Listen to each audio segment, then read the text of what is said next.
Good morning મિત્રો, coulomb બળના દાખલાઓમાં આપણે આગળ વધીએ તો અહીંયા આપણને એક પરિસ્થિતિ આપી છે. બે વિદ્યુત ભારો આપેલા છે Q અને -16Q, બંને વચ્ચેનું અંતર છે સ્મોલ l. આપણને કીધું છે કે ત્રીજા વિદ્યુત ભારનું મૂલ્ય અને સ્થાન શોધો કે જેથી આપેલું તંત્ર સંતુલનમાં રહે. મિત્રો, ત્રીજો વિદ્યુત ભાર ક્યાં મૂકવો જોઈએ, ટૂંકમાં એનું સ્થાન કયું હોવું જોઈએ એ આપણે વાત ઓલરેડી કરેલી છે, એના દાખલાઓ આપણે ગણેલા છે, પણ એ વિદ્યુત ભારનું મૂલ્ય આપણે શોધતા શીખેલા નથી. પણ અહીંયા તમને કીધું છે કે ત્રીજો વિદ્યુત ભાર ક્યાં મૂકવો જોઈએ, એનું સ્થાન કેટલું અને એનું મૂલ્ય કેટલું કે જેથી તંત્ર સંતુલનમાં રહે. તંત્ર સંતુલનમાં રહે એનો મતલબ આ Q, આ -16Q અને ત્રીજો જે વિદ્યુત ભાર આપણે કહીએ છીએ, ધારી લઈએ કે કેપિટલ Q છે, ત્રણે ત્રણ સંતુલનમાં રહે છે. એનો મતલબ કે ત્રણે ત્રણ વિદ્યુત ભારો પર લાગતા બળો કેવા થવા જોઈએ? શૂન્ય થવા જોઈએ. આના પરનું પરિણામી બળ શૂન્ય થવું જોઈએ, આના પરનું પરિણામી બળ શૂન્ય થવું જોઈએ, અને ત્રીજો વિદ્યુત ભાર જેને આપણે કેપિટલ Q કહીએ એના પર પરિણામી બળ કેવું થવું જોઈએ? શૂન્ય થવું જોઈએ. ક્લિયર છે? ઓકે, તો આપણને ખ્યાલ છે કે ત્રીજો વિદ્યુત ભાર છે એનું સ્થાન કેટલું હોવું જોઈએ, ક્યાં મૂકવો જોઈએ? તો આપણને ખબર છે કે બંને વિદ્યુત ભારોને જોડતી રેખા પર મૂકવું જોઈએ. આપણે ગઈ વખતે વાત કરેલી છે ગયા લેક્ચરમાં. બીજું કે જો બંને સજાતીય હોય તો વચ્ચે, બંને વિજાતીય હોય તો એ બંને વિદ્યુત ભારોની બહારના વિસ્તારમાં મૂકવો જોઈએ.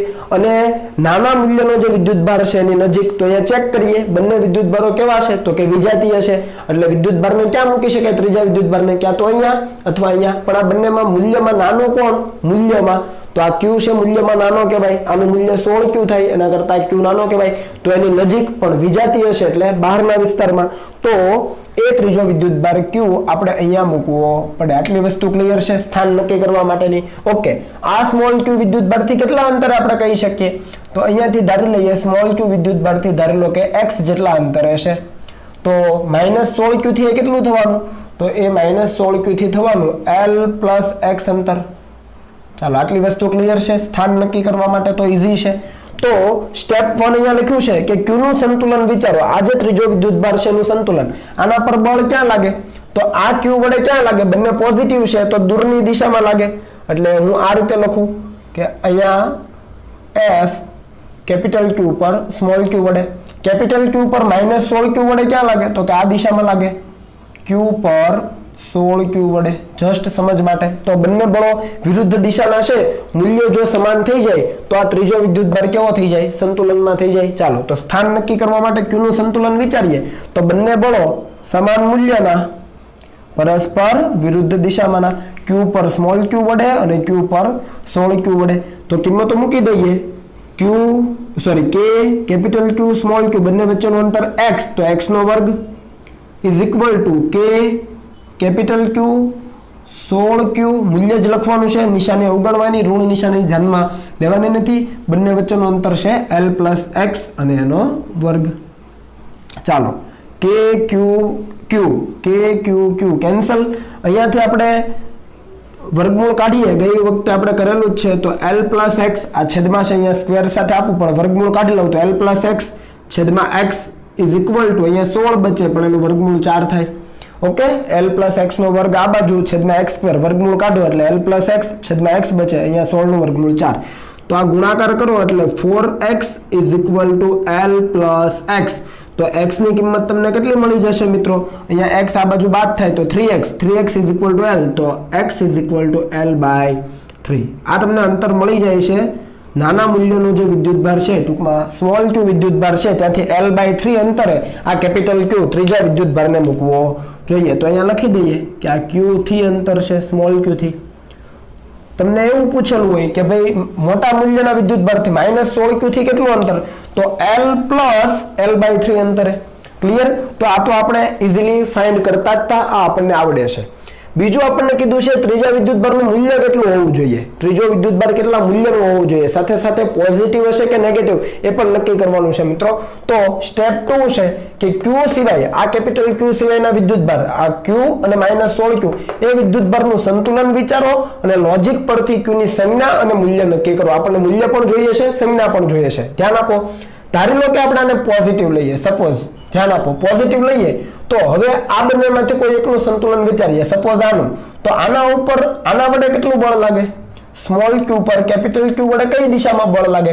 તો તમે કહેશો કે આ દિશામાં બળ લાગે, F સ્મોલ ક્યુ પર કેપિટલ ક્યુ વડે જુઓ હવે આનું સંતુલન નથી વિચારતો હવે આ બંનેમાંથી કોઈ એકનું ક્યુ સિવાયના વિદ્યુતભારનું સંતુલન વિચારીએ છીએ અને આને પોઝિટિવ ધારીએ છીએ લોજિકલી વિચારીએ તો આને પોઝિટિવ તો આના ઉપર બળ ક્યાં લાગે આ દિશામાં આના પર કેપિટલ ક્યુ વડે ક્યાં લાગે જમણી બાજુ આના પર આના વડે ક્યાં લાગે તો એ પણ જમણી બાજુ કેમ કે આકર્ષી પ્રકારનું હશે જુઓ બંને વિજાતી હશે તો F ક્યુ પર 16 ક્યુ વડે સમજ આવે છે તો બંને બળો છે વિરુદ્ધ દિશામાંના નથી થતા તો અહીંયા સંતુલન થવાનો મતલબ નથી અહીંયા આપણને કીધું છે કે તંત્ર સંતુલનમાં રહેવું જોઈએ એનો મતલબ કે આ સ્મોલ ક્યુ વિદ્યુતભાર પરનું બળ પણ કેવું થવું જોઈએ પરિણામી શૂન્ય થવું જોઈએ ટૂંકમાં આ ક્યુ પર આ કેપિટલ ક્યુ વડે અને -16 ક્યુ વડે લાગતા બળો સમાન મૂલ્યના પરસ્પર વિરુદ્ધ દિશામાં થવા જોઈએ અને એવું જ આના માટે ક્લિયર પણ અહીંયા જો બંને બળો એક જ દિશામાં છે સંતુલન થાય નહીં કેમ કે આને આપણે પોઝિટિવ ધારો એ કિસ્સામાં શક્ય નથી તો ધારી લઈએ આપણે આ ધારી લો કે નેગેટિવ છે હવે ધ્યાન આપજો અને આપણે નેગેટિવ ધારીએ તો જુઓ આ ક્યુ પર સ્મોલ ક્યુ પર કેપિટલ ક્યુ વડે ક્યાં બળ લાગે આ બાજુ લાગે એટલે આ બળની દિશા ઉલટાય અને હું અહીંયાથી આને કાઢી નાખું બરાબર છે નેગેટિવ ધારો એટલે બળની દિશા આ બાજુ થઈ જાય F સ્મોલ ક્યુ પર કેપિટલ ક્યુ વડે આકર્ષી પ્રકારનું બળ લાગે અને આના પર આના વડે તો આકર્ષી પ્રકારનું આ બાજુ લાગે હવે જો બંને વિરુદ્ધ દિશામાં થઈ ગયા હવે સંતુલન થવાની શક્યતા છે સમજ આવે છે એટલે લોજિકલી વિચાર્યું તો આ ત્રીજો વિદ્યુતભાર કેવો થઈ ગયો સંજ્ઞામાં નેગેટિવ થઈ ગયો એટલે આપણે ડાયરેક્ટ લખી દઈએ અહીંયા કે ત્રીજા વિદ્યુતભારની સંજ્ઞા છે એ લોજિકલી કેવી થઈ નેગેટિવ થઈ આ લોજિકલી વિચાર્યું આપણે આ વસ્તુ ક્લિયર પોઝિટિવ લઈએ તો બળ શૂન્ય થતું નહોતું એક જ દિશામાં થઈ જતા હતા બંને તો આ નેગેટિવ લેવો પડે હવે માત્ર મૂલ્યની આપણે વાત કરવી છે તો ક્યુ સિવાયનો કોઈ પણ વિદ્યુતભાર લઈ લો હું અહીંયા સ્મોલ ક્યુ લઉં છું તમે 16 ક્યુ લઈને પણ ગણતરી કરી શકશો મૂલ્ય જ લેવાનું છે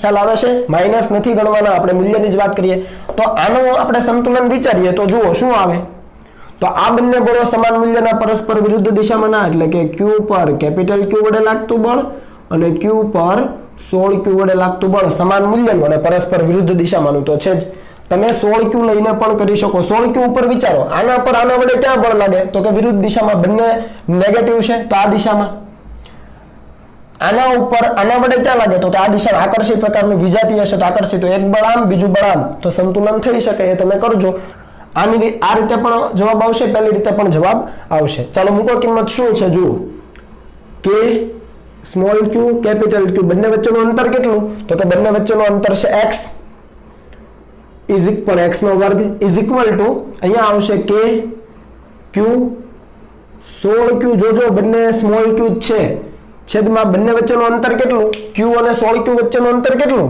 l છે તો અહીંયા આપણે લખી શકીએ l નો સ્ક્વેર સમજાય છે આના જેવું અહીંયા નથી જોજો ક્યુ સ્મોલ ક્યુ ઉપર કેપિટલ ક્યુ વડે બરાબર છે હા બરાબર છે તો સ્મોલ ક્યુ પર કેપિટલ ક્યુ વડે આ સૂત્રથી બંને વચ્ચેનું અંતર છે x તો k q q upon x square અને q પર 16 ક્યુ વડે આ બાજુ પણ અંતર કેટલું l તો l નો વર્ગ આ x કેટલું છે આ x આપણે અહીંયા મેળવી લીધું છે q અને કેપિટલ q વચ્ચેનું અંતર l/3 તો અહીંયા તમે એક સ્ટેપ કાપજો અને હું કાપું છું તમે લખજો l/3 એનો સ્ક્વેર x ની જગ્યાએ મેં l/3 મૂક્યું જગ્યા નથી બરાબર ચાલો શું કેન્સલ થાય છે k q કેન્સલ થાય બીજું શું કેન્સલ થાય છે તો આપણને તો કેપિટલ Q જોઈએ છે ત્રીજા વિદ્યુતભારનું મૂલ્ય સંજ્ઞા આપણને ખબર છે મૂલ્ય તો Q ને કરતા બનાવો તો Q ને કરતા બનાવો તો ધ્યાન આપજો અહીંયાથી l ઉડી જાય એટલે કે l સ્ક્વેર જાય અહીંયા 1/9 બચે બરાબર 1/9 એ સામે જાય તો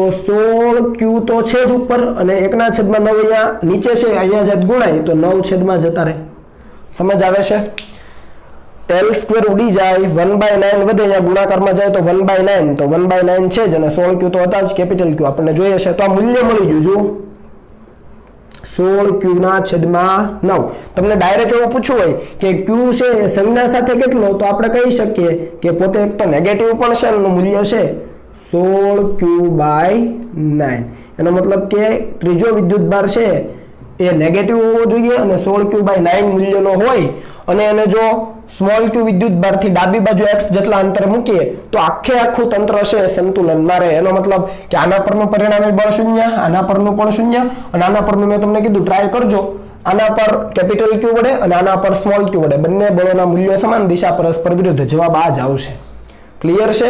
ઓકે, તો આ રીતે તમે કોઈ પણ દાખલાને ઇઝીલી સોલ્વ કરી શકો એવું માનું છું કે આમાં સમજ પડી ગઈ હશે. ન સમજાયું હોય તો મને પૂછી લેજો. આગળ વધીએ પહેલા પદાર્થના સંતુલનની મિત્રો વાત કરી લઈએ. પદાર્થના સંતુલન વિશે તમે ઓલરેડી ભણી ગયા છો. 3 પ્રકારના સંતુલન હોય. એક હોય સ્થાયી સંતુલન એટલે કે સ્ટેબલ ઇક્વિલિબ્રિયમ, બીજું હોય અસ્થાયી સંતુલન એટલે કે નોન સ્ટેબલ ઇક્વિલિબ્રિયમ, અને ત્રીજું હોય તટસ્થ સંતુલન એટલે કે ન્યુટ્રલ ઇક્વિલિબ્રિયમ. તો એ ત્રણે ત્રણને અહીંયા દર્શાવવું એક જ આકૃતિમાં તમે જોઈ શકો. અહીંયા ધારો કે ધાતુના ગોળા મૂકેલા છે 3 જુદા જુદી પરિસ્થિતિમાં. અત્યારે આ પરિસ્થિતિમાં ત્રણે ત્રણ સ્થિર હશે, બરાબર, જ્યારે મેં કોઈ હલનચલન મતલબ કોઈ ખલેલ નથી પહોંચાડી ત્યારે.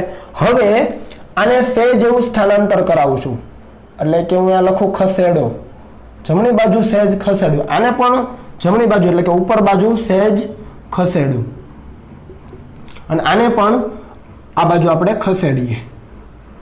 એટલે ટૂંકમાં ત્રણે ત્રણ પરિસ્થિતિમાં એ જે પોઝિશન છે ત્યાંથી થોડોક ધક્કો આપીએ, સૂક્ષ્મ સ્થાનાંતર આપીએ, બરાબર, આપણી ભાષામાં સ્થાનાંતર, ખસેડવું એટલે સૂક્ષ્મ. તો તમે જુઓ અહીંયા આ જે પોઝિશનમાં એક ગોળો છે અથવા એ ધાતુની જે પણ કઈ વસ્તુ છે એને જ્યારે ખસેડીશું ત્યારે ક્યાં જશે? તો કે એનું જે મૂળ સ્થાન છે ત્યાંથી દૂર જશે. હવે પછી ત્યાં પાછી આવશે નહીં. એકવાર ખસેડી દીધી પછી ત્યાં પાછી જાતે નહીં આવે. ખ્યાલ આવે છે? એટલે દૂર જતી રહેશે. તો આ પ્રકારનું જે સંતુલન છે મિત્રો એને કહેવામાં આવે છે અસ્થાયી સંતુલન. શું કહેવામાં આવે છે? અસ્થાયી સંતુલન. શા માટે? કારણ કે મૂળ સ્થાનથી, એનું જે મૂળ સ્થાન શરૂઆતમાં હતું એ મૂળ સ્થાનથી દૂર જાય. ક્યારે દૂર જાય? જ્યારે એને સૂક્ષ્મ સ્થાનાંતર આપવામાં આવે ત્યારે. આ યાદ રાખજો, આનો ઉપયોગ આગળ પછી જે દાખલા કરવાના છીએ, ગણવાના છીએ ટૂંકમાં, એની અંદર આનો ઉપયોગ હશે. એટલે મૂળ સ્થાનથી જ્યારે વસ્તુ દૂર જતી હશે, કોઈ પણ વસ્તુ, અત્યારે વિદ્યુતભારની વાત, તો વિદ્યુતભાર દૂર જતો હશે ત્યારે અસ્થાયી સંતુલનમાં હશે. ક્લિયર? અહીંયા જુઓ, અહીંયાથી સહેજ એવું સ્થાનાંતર તમે જમણી બાજુ આપો તો ઉપર ચડશે પણ પાછો મૂળ સ્થાન તરફ આવશે, છોડી દેશો એટલે.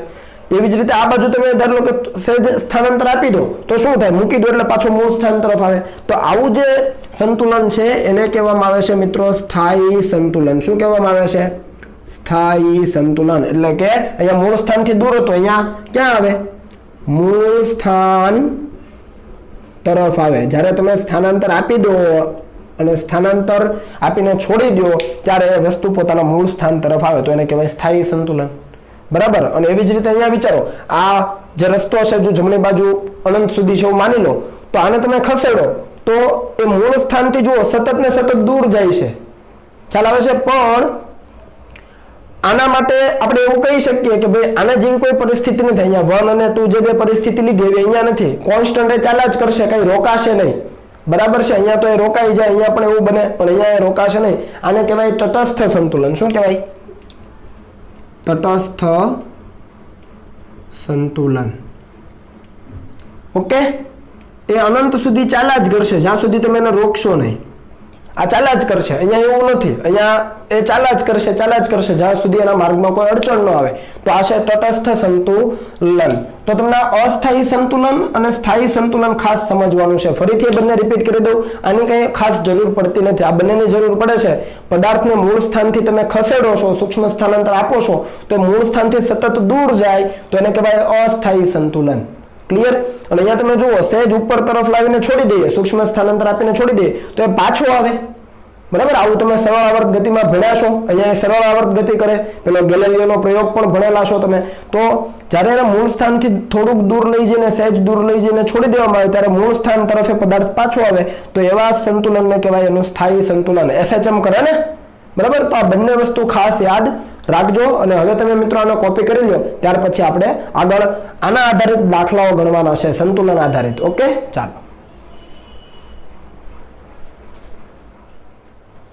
ચાલો મિત્રો, આપણે જે સ્થાયી સંતુલન અને અસ્થાયી સંતુલનની વાત કરી એના આધારિત દાખલાઓ જોઈ લઈએ. તો અહીંયા એક પરિસ્થિતિ આપી છે અને આપણને પૂછ્યું છે કે Q ને x જેટલું સૂક્ષ્મ સ્થાનાંતર આપી છોડી દેતા તેની ગતિ વર્ણવો. હવે અહીંયા શબ્દ છે ગતિ વર્ણવો. Q ને સૂક્ષ્મ સ્થાનાંતર આપી દઈએ અને છોડી દઈએ તો તેની ગતિ વર્ણવો. મિત્રો, કોઈ પણ પદાર્થની ગતિનું વર્ણન કરવા માટે શું જરૂરી છે? યસ, બળની જરૂર પડે. એ પદાર્થ ઉપર લાગતું પરિણામી બળ આપણે ગણી લઈએ અને પરિણામી બળના આધારે આપણે એ પદાર્થની ગતિનું વર્ણન કરી શકીએ. તો અહીંયા આ જે કેપિટલ Q છે એ આકૃતિમાં તમે જોઈ શકો. એ કેપિટલ Q પર લાગતું બળ આપણે એકવાર શોધી લઈએ, એ બળનું ઇક્વેશન મળી જાય. એ ઇક્વેશનના આધારે આપણે નક્કી કરી શકીએ કે એ Q વિદ્યુતભાર છે, કેપિટલ Q વિદ્યુતભાર, એની ગતિ કેવા પ્રકારની હશે. ઓકે, અને પછી આપણે જે તે વસ્તુને ડિરાઈવ કરીશું. તો તમે જોઈ શકો કે અહીંયા બે વિદ્યુતભારો સ્મોલ q છે એને ફિક્સ કરેલા છે, પોતાના સ્થાન પરથી હલનચલન કરી શકતા નથી, ફિક્સ કરેલા છે. બંને વચ્ચેનું અંતર છે 2l અને એ બંનેને જોડતી રેખા પર એક્ઝેક્ટ મધ્ય બિંદુએ કેપિટલ Q વિદ્યુતભાર મૂકેલો છે. એટલે એક વિદ્યુતભારથી કેપિટલ Q નું અંતર l થાય, બીજાથી પણ l થાય, કેમ કે મધ્ય બિંદુએ છે. ઓકે, તો આનો આપણે ગતિની ચર્ચા કરવી છે તો આના ઉપર લાગતું બળ વિચારવું પડે. ક્યારે? કે જ્યારે એને x જેટલું સૂક્ષ્મ સ્થાનાંતર આપવામાં આવે. હવે આ સ્થાનાંતર બે રીતે આપી શકાય. એક તો બંને વિદ્યુતભારોને જોડતી રેખા પર આપી શકાય અને બંને વિદ્યુતભારોને જોડતી રેખા પર લંબ રૂપે આપી શકાય, લંબ દિશામાં. તો આપણે પહેલું લઈએ કે બંને વિદ્યુતભારોને જોડતી રેખાને લંબ દિશામાં.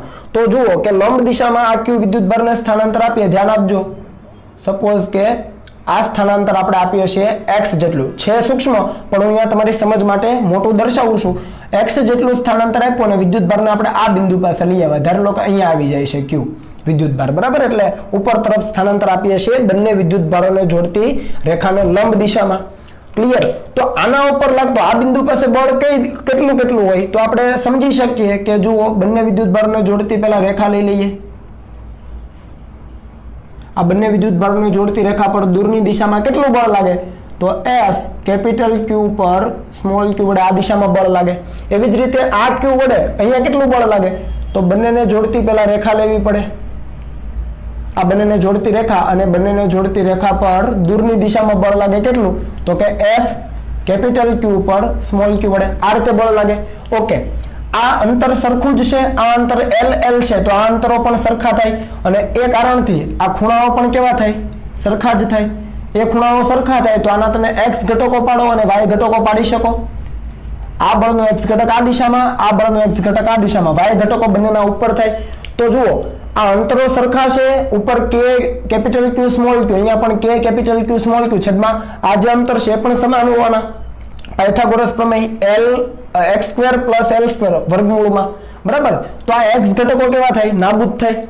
ખ્યાલ આવે છે? કેમ કે બંને બળો છે સમાન મૂલ્યના, પરસ્પર વિરુદ્ધ દિશામાંના. ઘટકો પાડ્યા પછી x દિશામાંના ઘટકો કેન્સલ થાય, વધે કયા? આનો પણ y, આનો પણ y. તો y દિશામાં છે એ પરિણામી બળ લાગે તો આ જે q વિદ્યુતભાર છે દૂર જતો જાય અને આ એનું જે મૂળ સ્થાન છે એનાથી દૂર જાય તો કેવું સંતુલન? અસ્થાયી સંતુલન. અને એવા સંજોગોમાં આપણે એની ગતિની ચર્ચા વ્યવસ્થિત રીતે ન કરી શકીએ મિત્રો. અસ્થાયી સંતુલન થયું. મધ્યમાન સ્થાનથી એના મૂળ બિંદુથી એ ક્યાં જાય છે? દૂર જાય છે. ખ્યાલ આવે છે? ક્યારે? કે જ્યારે આ q વિદ્યુતભારને આ બંને વિદ્યુતભારોને જોડતી રેખા પર લંબ દિશામાં સૂક્ષ્મ સ્થાનાંતર x આપવામાં આવે ત્યારે. તો આપણા માટે એ કામનું નથી, બરાબર. તો હવે વિચારીએ બંને વિદ્યુતભારોને જોડતી રેખા પર. તો ધ્યાન આપો કે આ q વિદ્યુતભારને ધારી લો કે આપણે અહીંયા લઈ આવીએ. સપોઝ હું અહીંયા નામ આપું છું q. કેટલું સ્થાનાંતર આપીને તો કે x જેટલું. હવે આપણે બળ વિચારીએ, ધ્યાન આપજો. આ q વિદ્યુતભારને હું અહીંયા લઈ આવું છું x જેટલું સ્થાનાંતર આપીને તો આ બંને વચ્ચેનું અંતર કેવું થઈ ગયું? ઘટી ગયું. અંતર ઘટ્યું તો શું થાય? બળ વધે. કેવું બળ વધે? અપાકર્ષી. તો અપાકર્ષી બળ જમણી તરફ વધે કેમ કે બંને સજાતીય છે. આને આ બાજુ x જેટલું સ્થાનાંતર આપ્યું તો બળ બીજી બાજુ લાગે, વિરુદ્ધ દિશામાં, અપાકર્ષી બળ. તો એ બળનું મૂલ્ય વધે. એવી જ રીતે આ બંને માટે વાત કરો તો આ અંતર વધી ગયું અને આ અંતર વધી ગયું આ બંને વચ્ચેનું તો બળ કેવું થાય? ઘટી જાય. તો આના કારણે આ બંને વચ્ચે બળ ઓછું થઈ ગયું. આ દિશામાં ડાબી બાજુ લાગે કેમ કે બંને સજાતીય છે અને આ બંને વચ્ચેનું બળ કેવું થઈ ગયું? વધી ગયું. પણ કઈ દિશામાં? આ બાજુ. તો આ બાજુનું બળ ઓછું, આ બાજુનું બળ વધારે. તો પરિણામી ક્યાં લાગ્યું? આ બાજુ. તો એ પદાર્થને આ વિદ્યુતભારને જ્યારે સૂક્ષ્મ સ્થાનાંતર આપીને છોડી દઈએ ત્યારે ઓલી બાજુ પેલી બાજુ જવા પ્રયત્ન કરે, જમણી બાજુ. હવે ધારો લો કે જમણી બાજુ x જેટલું આવે તો હવે આ બંને વચ્ચેનું અંતર કેવું થઈ ગયું? ઘટી ગયું. એટલે બળ વધી ગયું. બળ આ દિશામાં વધી જાય અને આ બંને વચ્ચે આ વિદ્યુતભાર અહીંયા આવે ત્યારે આ બંને વચ્ચે બળ ઘટી જાય. તો હવે આ દિશામાંનું બળ ઓછું થઈ ગયું અને જ્યારે અહીંયા આવ્યો આ વિદ્યુતભાર અહીંયા આવી ગયો ત્યારે આ દિશામાંનું બળ વધી ગયું. ખ્યાલ આવે? તો અહીંયાથી પાછો આ બાજુ એટલે એના દોલનો છે મધ્યમાન સ્થાનની આસપાસ થયા કરે. સમજાય છે? પણ પેલા જ્યારે સ્થાનાંતર નથી આપ્યું ત્યારે શું થાય? સ્થાનાંતર નથી આપ્યું ત્યારે વિચારો આના ઉપર આના વડે બળ ક્યાં? તો કે આ બાજુ F કેપિટલ ક્યુ પર સ્મોલ ક્યુ વડે. એવી જ રીતે આના પર આ ક્યુ વડે ક્યાં, તો કે આ બાજુ એફ કેપિટલ ક્યુ પર સ્મોલ ક્યુ વડે. શરૂઆતમાં જ્યારે સ્થાનાંતર નથી આપ્યું ત્યારે બંને બળો સમાન મૂલ્યના પરસ્પર વિરુદ્ધ દિશામાં કે Q1 Q2 upon L square કે Q1 Q2 upon L square શરૂઆતમાં, કેમ કે LL અંતર છે તો કે Q1 Q2 upon L square શરૂઆતમાં સંતુલનમાં. પણ જ્યારે સૂક્ષ્મ સ્થાનાંતર આપીએ ત્યારે બળ વધી જાય, જમણી બાજુનું ડાબી બાજુનું ઓછું, જમણી બાજુનું વધારે, તો જમણી બાજુ જવા પ્રયત્ન કરે. જેવો મધ્યમાન સ્થાનની જમણી બાજુ જાય એટલે આનું બળ વધી જાય, આના વડે આ Q પર લાગતું બળ વધી જાય ડાબી બાજુ એટલે પાછો ડાબી બાજુ, અને દોલનો સતત થયા કરે. સરળ આવર્ત ગતિ ભાઈ. ઓકે, તો એ આપણે ગણતરી કરવી પડે. એટલે આ ક્યુ વિદ્યુત ભાર પર નેટ બળ કેટલું લાગે છે એ આપણે શોધવું પડે સ્થાનાંતર આપ્યા પછી. તો ધ્યાન આપો કે F ક્યુ પર નેટ બળ. હવે મિત્રો જે દિશામાં સ્થાનાંતર આપ્યું છે એ દિશામાંના બળને આપણે ધન કહીશું, એની વિરુદ્ધ દિશામાંને ઋણ કહીશું. શું કીધું? જે દિશામાં સ્થાનાંતર આપ્યું એ દિશામાંનું જે પણ બળ હશે એને ધન કહીશું, એની વિરુદ્ધ દિશામાંના બળને ઋણ કહીશું. તો જુઓ, જ્યારે આ બાજુ સ્થાનાંતર આપીએ ત્યારે આના વડે ક્યાં બળ લાગે છે આ બિંદુ પાસે, તો કે ડાબી બાજુ. તો સ્થાનાંતરની દિશામાં બળ છે તો ધન લેવાનું, કે કેપિટલ ક્યુ સ્મોલ ક્યુ છેદમાં અંતર કેટલું થાય, તો કે x આ ને l આ l પ્લસ x નો વર્ગ. તો ધ્યાન આપો કે કેપિટલ ક્યુ સ્મોલ ક્યુ અને એમની વચ્ચેનું અંતર l પ્લસ x એનો વર્ગ. ઓકે, બીજું બળ કયું લાગે અહીંયા આ બિંદુ પાસે, તો કે આના વડે લાગે કઈ દિશામાં, જમણી બાજુ, સ્થાનાંતરની વિરુદ્ધ દિશામાં. તો કેવું લેવાનું, માઇનસ લેવાનું. ફરીથી કે ક્યુ સ્મોલ ક્યુ છેદમાં, હવે જુઓ x જેટલો આ બાજુ એટલે l માંથી x જાય તો હવે કેટલું બચે, l માઇનસ x. તો આ બચે l માઇનસ x આખાનો વર્ગ. આ બંનેમાંથી કોમન શું નીકળે કાઢી લો, કે કેપિટલ ક્યુ સ્મોલ ક્યુ. અને અહીંયા જ્યારે મિત્રો તમે કરશો ત્યારે આ ચોકડી ગુણાકાર થાય, બરાબર. દ્વિપદી વિસ્તરણ કરજો, l square x square cancel થઈ જશે ચોકડી ગુણાકાર કરીને. તો અહીંયા બચશે -2lx અને આ માઇનસ છે અને આનું 2lx અહીંયા, તો ઉપર બચશે -4lx. આટલું તો આવડશે ને, એક સ્ટેપ કાપ્યું છે, ચોકડી ગુણાકાર કરી દેજો વિસ્તરણ કરીને. અને છેદમાં a પ્લસ b નો વર્ગ, a માઇનસ b નો વર્ગ. તો શું થાય, a square minus b square અને આખાનો વર્ગ થાય. આવી વસ્તુ સમજાય છે કે નહીં? આવું તમે અગાઉ પણ કરી ગયા છો. ખ્યાલ આવે છે? કે ક્યુ ક્યુ કોમન અને ચોકડી ગુણાકાર કરો, ઉપર -4lx છેદમાં a plus b a minus b આખાનો સ્ક્વેર લખાય તો a square minus b square આખાનો સ્ક્વેર એટલે કે l square minus x square આખાનો સ્ક્વેર. પણ આ x જેટલું સૂક્ષ્મ સ્થાનાંતર, આ સ્થાનાંતર ખૂબ સૂક્ષ્મ છે તો x સૂક્ષ્મ તો x નો વર્ગ પણ સૂક્ષ્મ. તો l સ્ક્વેર ની સરખામણી આ જે l છે એની સરખામણીએ x ને અવગણી શકાય, l સ્ક્વેર ની સરખામણીએ x સ્ક્વેર ને અવગણી શકાય. તો જવાબ શું આવે, તો કે ક્યુ અહીંયા 4 છે ને બહાર કાઢી લઈએ તો અહીંયા હું ફરીથી લખું છું, ધ્યાન આપજો. આ માઇનસ એઝ ઇટ ઇઝ 4 કે ક્યુ 4 આવી ગયા છે બહાર, કે ક્યુ આવી ગયા. અહીંયા શું બચે છે, l into x બચે. જો ધ્યાન આપજો, ઉપર l into x, ઉપરના x ને નથી અવગણવાનો, નીચે જે સ્ક્વેર વાળો છે આ એને અવગણવાનો છે. એને અવગણો, છેદમાં શું વધે, તો કે અહીંયા l સ્ક્વેર અને એની પાછી 2 ઘાત, તો l ની 4 ઘાત થાય. સમજ પડી? x સ્ક્વેર ને અવગણો છે તો l સ્ક્વેર એનો સ્ક્વેર તો l ની 4 ઘાત, ઉપરનું તો એઝ ઇટ ઇઝ છે. અહીંયા એક l અને અહીંયા l ની 4 ઘાત, તો અહીંયાથી એક l કાઢી નાખો તો અહીંયા l ની કેટલી ઘાત થઈ જાય એ તમે કરજો, l ની 3 ઘાત થઈ જાય. આ થઈ ગયું આપણું ક્યુ વિદ્યુત ભાર પરનું નેટ ફોર્સ. સમજ આવે છે?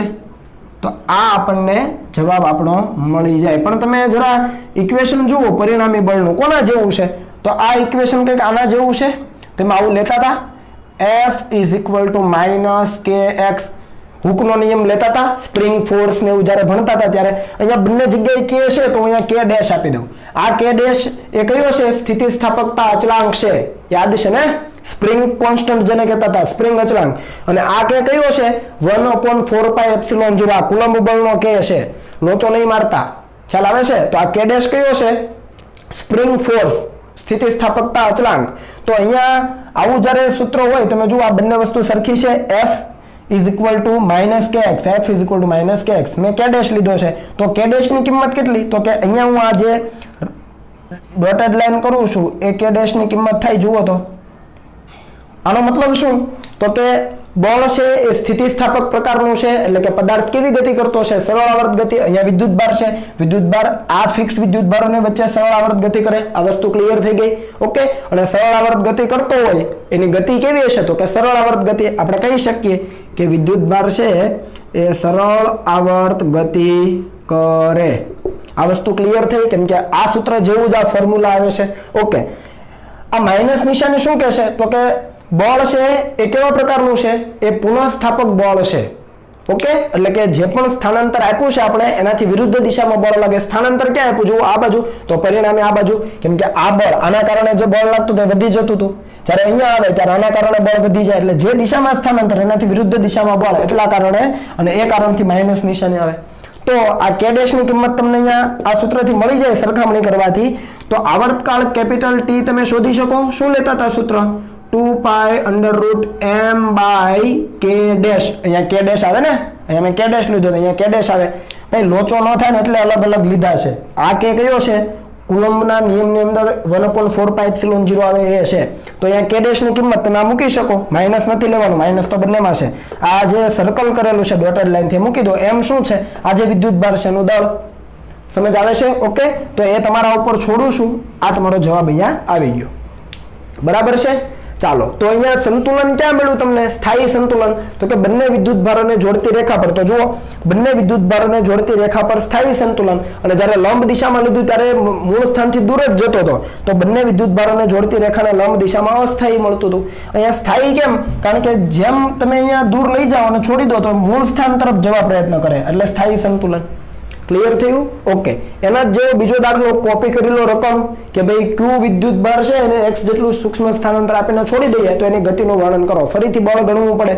પરિસ્થિતિ સેમ છે, પણ અહીંયા ધન વિદ્યુતભાર તો અહીંયા હું પ્લસ કરી દઉં, અહીંયા ઋણ વિદ્યુતભાર છે. આટલો ફરક છે. ફરીથી જુઓ, કુલ અંતર 2l, મધ્ય બિંદુએ -q વિદ્યુતભાર મૂક્યો છે, l જેટલું અંતર થાય. ફરીથી બે પરિસ્થિતિ વિચારી શકાય. ક્યાં ખસેડાય? તો કે બંને વિદ્યુતભારોને જોડતી આ જે ફિક્સ વિદ્યુતભારો છે એને જોડતી રેખા પર, અથવા એ બંને વિદ્યુતભારોને જોડતી રેખાને લંબરૂપે. ઓકે, તો હવે અહીંયા આપણે વાત કરીએ કે ભાઈ બંને વિદ્યુતભારોને જોડતી રેખા પર પેલા ખસેડીએ. તો જુઓ, અહીંયા ધારી લો કે આ વિદ્યુતભારને અહીંયા લઈ આવીએ. આ -q વિદ્યુતભાર કેટલું સ્થાનાંતર આપ્યું ભાઈ?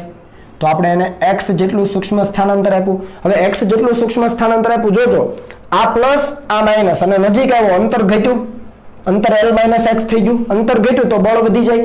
બળ વધી ગયું એટલે આકર્ષી પ્રકારનું છે, તો એ બળ સતત વધ્યા જ કરે, અને આ q વિદ્યુતભાર છે -q ને પોતાની તરફ જ ખેંચા કરે. અને આના કારણે જુઓ તો આ q છે આના ઉપર કેવું બળ લગાડે? આકર્ષી પ્રકારનું, પણ અંતર વધી ગયું. જુઓ l + x થઈ ગયું, એટલે બળ કેવું લાગે? ઓછું લાગે.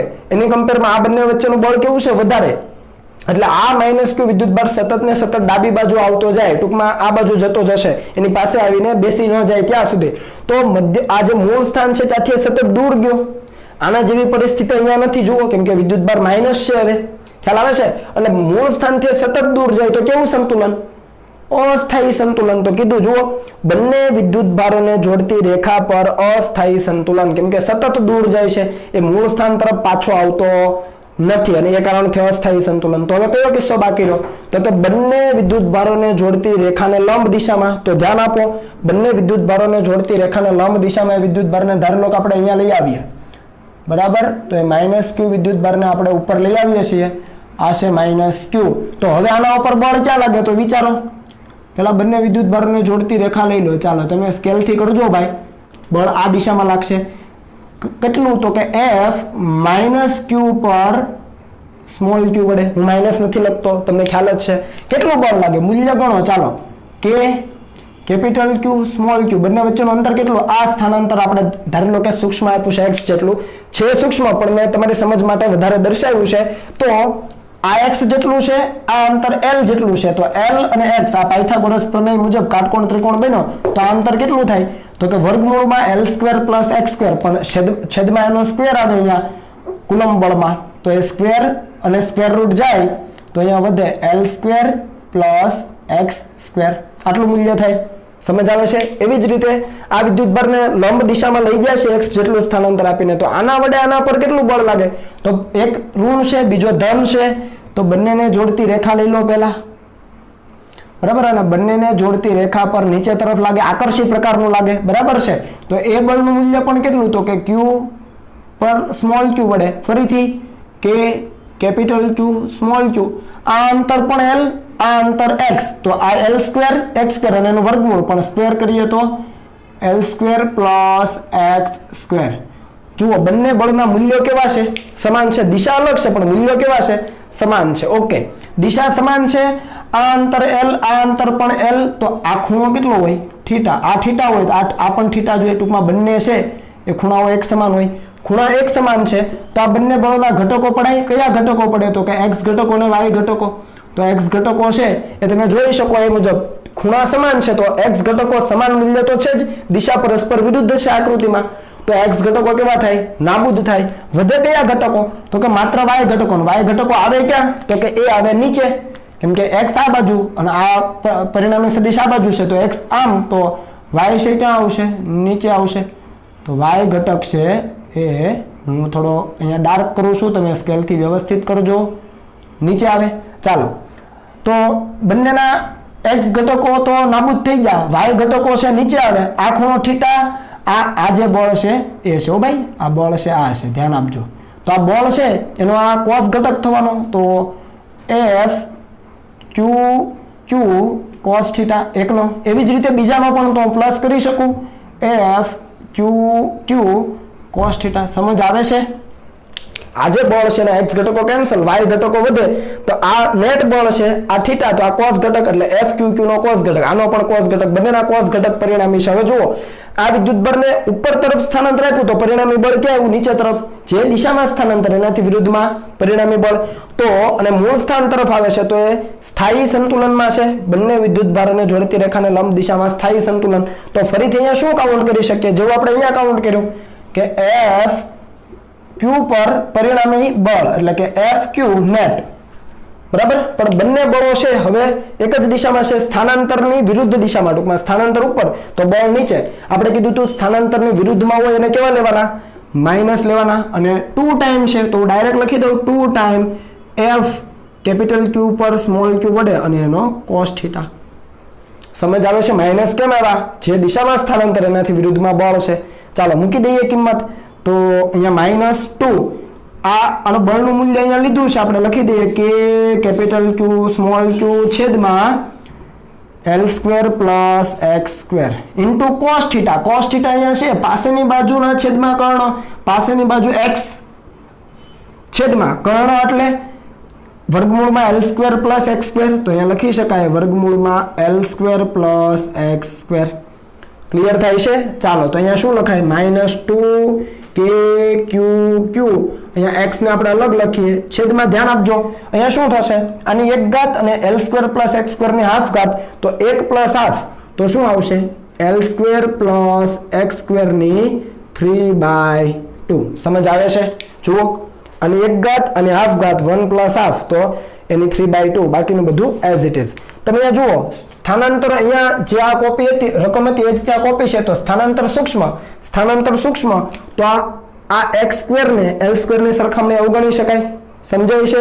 ચાલો, તો અવગણો તો L² અને એની 3/2, તો 2 કેન્સલ, તો L³ બચે. તો અહીંયા હું સાઈડમાં લખી દઉં છું, હવે ધ્યાન આપજો. તો અહીંયા F નેટ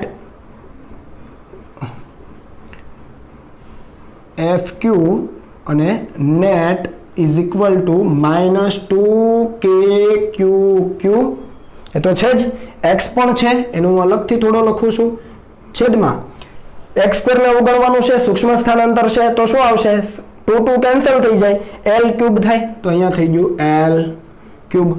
ઓકે, તો આ સમીકરણ કોના જેવું આવી ગયું, જુઓ આના જેવું એક્ઝેક્ટ આવી ગયું. તો આપણે લખી શકીએ કે આ છે સમીકરણ F = -k' x જેવું છે. x બંનેમાં છે, માઇનસ પણ છે. માઇનસ કયા કારણથી, જે દિશામાં સ્થાનાંતર એનાથી પરિણામી બળ વિરુદ્ધ દિશામાં છે. અહીંયા પણ એવું જ હતું. તો આ k' એટલે બળ અચળાંક, સ્થિતિસ્થાપકતા અચળાંક, તો એ k' ની કિંમત આપણને મળી જાય. ફરીથી આ કિસ્સામાં પણ વિદ્યુતભાર કેવી ગતિ કરે છે, તો તમે કહેશો કે સરળ આવર્ત ગતિ કરે છે. વિદ્યુતભાર છે એ સરળ આવર્ત ગતિ કરે છે, જેવું અહીંયા હતું. અને સરળ આવર્ત ગતિ કરે તો એનો ટાઈમ પિરિયડ તમે શોધી શકો, તો t = 2π √m/k ડેશ, જ્યાં k ડેશ ની કિંમત શું આવશે તો k ડેશ તમે બંનેને સરખાવો, માઈનસ છે x છે તો k ડેશ ની કિંમત છે આ ડોટેડ લાઈન જે કરું છું એ આવશે 2kq³ upon l³. આ k એટલે 1/4πε0 એ તમે મૂકી શકો અને m છે વિદ્યુત ભારનું દળ છે, બરાબર. તો આ તમે બંને કામ છે એ કમ્પ્લીટ કરજો. આવર્તકાળની અંદર આવર્તકાળના સૂત્રની અંદર કિંમત મૂકવાનું, બાકી બધું ઈઝી છે. તો ખ્યાલ આવે છે. તો અહીંયા શું કર્યું તમે જુઓ, બંને વિદ્યુતભારને જોડતી રેખા પર જ્યારે આવ્યા ત્યારે શું થઈ ગયું તો કે અસ્થાયી સંતુલન, કેમ કે વિદ્યુતભાર સતત ને સતત એક જ દિશામાં જતો હતો મૂળ સ્થાનથી દૂર. પણ જ્યારે બંને વિદ્યુતભારને જોડતી રેખાને લંબ દિશામાં ગયા ત્યારે શું થયું તો કે વિદ્યુતભાર છે પરિણામી બળ એના ઉપર નીચે લાગે એટલે ફરીથી નીચે આવશે, નીચે જશે એટલે પરિણામી બળ ઉપર લાગશે અને એ રીતે ઉપર નીચેની દિશામાં દોલનો કરતો રહેશે અને એ કારણથી એને કીધું સ્થાયી સંતુલન, કેમ કે મધ્યમાન સ્થાને પાછો આવે જ છે. ઓકે, તો આ નોટ જે કરેલી છે તમને સમજાઈ ગઈ હશે. એટલે વિદ્યુતભાર કેવા પ્રકારનો છે, પોઝિટિવ છે કે નેગેટિવ એ પ્રમાણે શરત પણ બદલાય છે, બરાબર. બંને શરત કોપી નથી, જોઈ લેજો. અહીંયા સ્થાયી સંતુલન છે બંનેને જોડતી રેખા પર, ત્યારે આ કિસ્સામાં એ અસ્થાયી બને છે, તમે જોઈ શકો. અને લંબ દિશામાં અહીંયા અસ્થાયી છે, ત્યારે અહીંયા લંબ દિશામાં સ્થાયી છે. એ વિદ્યુતભાર કેવા પ્રકારનો છે એના આધારે તમારે સમજવાનું છે. અને આ કોન્સેપ્ટ તમને એનસીઈઆરટી ની બુકમાં કશે આપ્યો નથી. આ કોમ્પિટિટિવ એક્ઝામ માટે ખૂબ અગત્યનો છે, એટલે ખાસ કાળજીથી તૈયાર કરજો. ઓકે, તમને અચળાંકની કિંમત શોધતા આવડવી જોઈએ અને તમે ઓલરેડી 11 સાયન્સમાં કરી ગયા છો તો તમારા માટે ઈઝી છે. ક્લિયર? ચાલો પ્રેક્ટિસ કરજો. છતાં પણ ન સમજ પડે તો તમે મને કમ્પ્લીટલી આખું ફરીથી સમજવું પડે તો સમજી લેજો. ઓકે, ચાલો તો હવે તમે આને કોપી કરી લો મિત્રો, અને આપણે હવે મળીશું આવતીકાલે.